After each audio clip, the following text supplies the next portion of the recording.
The Canucks make a pair of sneaky signings that will have serious implications within the organization's pipeline while also bolstering down depth and giving more room for strategy. But where and how will these new guys fit in the grand scheme of things is the big question on everyone's mind. We're going to break down all that in this episode of Canucks Digest. But first, if you're part of the 57% of viewers who aren't yet subscribed yet, you want to stay up to date on all things Canucks, make sure to hit that subscribe button and the bell icon so you don't miss any of the updates as they drop. With that, I'll top right into it, which is the Canucks make a pair of sneaky signings. So earlier today, it was announced that the Canucks signed Western Michigan University's forward and defenseman Cam Newble and Robbie Drasner to standard player contracts with their ECHL affiliate, the Kalamazoo Wings. So these guys are going to be going over to the next step up after winning the NCAA championship last season. So these guys are a pretty good pair of guys that are going to be coming into the system, going through some more depth pieces for Kalamazoo to have to farm for the AHL team or for eventually the big club, but the latter of which seems a bit of a far reach at this point when you look at what the Vancouver Canucks have in their system and in their pipeline, but this is still really good depth to flesh out. And when you look at the bio of each of these guys, you look at Cam Newble. He's a 25-year-old from Grand Rapids, Michigan. Both these guys are 25-year-olds as well, coming off of the NCAA championship, like I said, where they beat Boston University, where we had Vancouver Canucks' own Tom Willander playing in that as well. And he's a 6'2", 190-pound forward, shooting on the right side as well. And then you look at how he served as assistant captain this past season and posted a career-high 15 points on 5 goals and 10 assists, which isn't a crazy high career high, but it's still small steps. He had the primary assist on the game-winning goal in the national championship win over Boston University as well. And across 5 seasons with the Broncos, the Grand Rapids, Michigan native was able to produce 18 points on 7 goals and 11 assists. So when you look at his stats overall, doesn't bring a ton of production, but getting that assistant captain is still pretty good for his career and just what it speaks to his leadership and his locker room abilities. But still there at 15 points for last season in 41 games doesn't entirely scream a guy that is going to be ready to make that jump to the AHL right away. He still has some work to do within the ECHL system and working his way up to being a late stage AHL guy. But still, it is a step forward for him, coming off of an improvement from the last couple seasons where he didn't really do too much else in those past couple of seasons other than get some cardio. And again, I think what the big thing to look at here is while the points and the goals may not be that high, you look at the plus minus there, where when the plus minus is very deceiving at times, it can also be very telling. With a guy like this where he's got a plus 15, you can look at it as he's either a merchant of whatever line he was on, or he is absolutely contributing, getting a lot of points to his guys. With looking at his points total, it could be more so that he was just riding a really good line, but we could also be seeing that he has some really good tape as well. If you guys want to check it out on YouTube, there is some videos floating around out there. He still is a guy that can produce, and having that A still proves that he is a leader on that Western Michigan team. Now he's got to translate it over to Kalamazoo.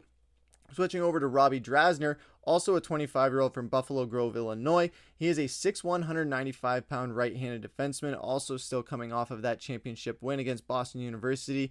And he played 1 season in Kalamazoo, posting Western Michigan, posting career best numbers. The bruising defenseman totaled 14 points on 5 goals and 9 assists. Along with that, the Buffalo Grove, Illinois native was plus 18 and blocked 33 shots. He was also a standout in the classroom, earning NCHC Distinguished Scholar Athlete honors. So this is a guy that is good on and off the ice there, with that latter part getting this distinguished honor with the scholar athletes, and as well as blocking 33 shots and a plus 18.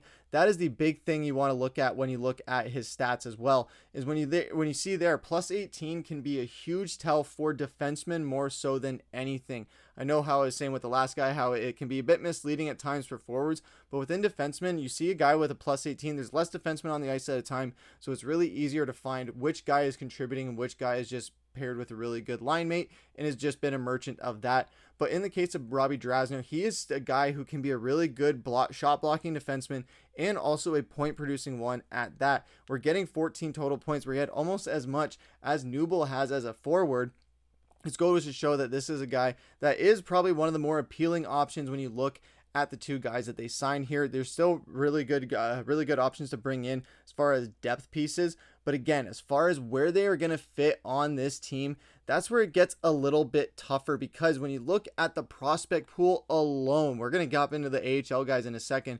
When you look at the young youth that's coming up here, I know Safonov is 24, but when you see guys like Anthony Romani at 20, you see some guys like Durbin at 18, Celebrini at 20, Sansonen's at 19, Riley Patterson at 19, Wilson Bjork at 19. These are a lot of young guys that are really up and coming. Gabe Chiaro, who has a lot of hype around him as well. These are prospects that have a lot of upside and a lot of youth to go with it, and they're only at the start of their careers rather than fully into it at 5 years, 6 years, or 4 years, where they're in college, almost done college, and now they're moving on to the next part of their career. And the ACHL isn't necessarily a death sentence for these guys' careers. We see with Ty Young how he was able to kind of move up a little bit in that system and kind of be more competitive and really well regarded by the organization. But when you look at the AHL pool, that's where it gets a little bit tougher, because you see guys more around their age at around the 25-year range, where it gets a little bit tougher for them to make that jump into the roster, where you got guys like Arshdeep Bains, Max Sasson, Jonathan Lekramaki, you got Kravtsov as well that just brought in, you got Victor Mancini, you got Guillaume Brisebois as well, who's an older veteran as well, Kirill Kudryavtsov, who is really hyped by Patrik Allvin, Tom Willander, of course, the Golden Goose, Jet Wu, who's a fan favorite, Sawyer Minio, who's got a lot of upside. You see all these names, and not even to mention some of the other forwards as well, where you got Josh Bloom too, and Klimovic and Alriksson. These are guys that have so much more upside and have a lot more to say to their name in a lot less of a time frame. But the thing that Vancouver could be doing here as well is you bring in these guys to put a little bit of pressure on the guys that are already there, where it goes to show that, hey, if you guys aren't making the step up, but you still have a lot of value, we could potentially trade you, where we've seen some other prospects that have been subject of trades, or AHL guys that have been subject of trade rumors as well. Tom Willander was one that was still thrown out there. Mueller as well. Baines is one that was recently thrown out there as a proposal with the Pajot trade. So those are all guys that could still potentially be on the block if they can't really break out this season. But Arshdeep Baines is really good in the AHL, so I can't necessarily imagine Vancouver or Abbotsford really wanting to part ways with him in that sense, just because of what he brings to the Abbotsford system more so than the NHL system.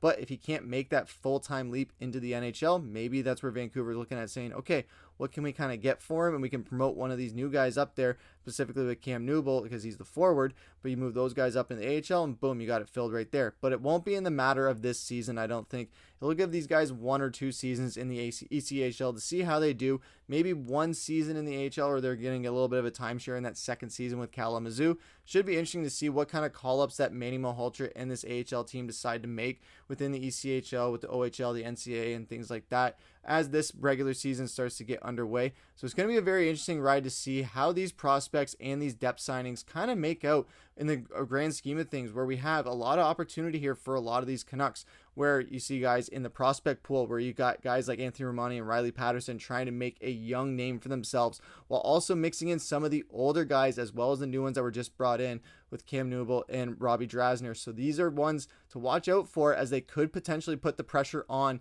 some of these Vancouver Canucks guys that are already here in that prospect in the AHL pool, to put a little bit of pressure on them, not only perform better, but also to show, hey, if you don't perform, you could get traded, if not cut. So let us know what you guys have to say about these guys down below. What did you guys think about the Newbold signing? What did you guys think about the Drasner signing? Let us know your thoughts down in the comments below, and if you guys think these are going to be guys that even sniff the NHL ice, or if they're just going to stay in the ECHL and just try and win championships there. Let us know down in the comments below. But that's going to do it for this episode of Canucks Digest. I've been your host, Griffin. Take care.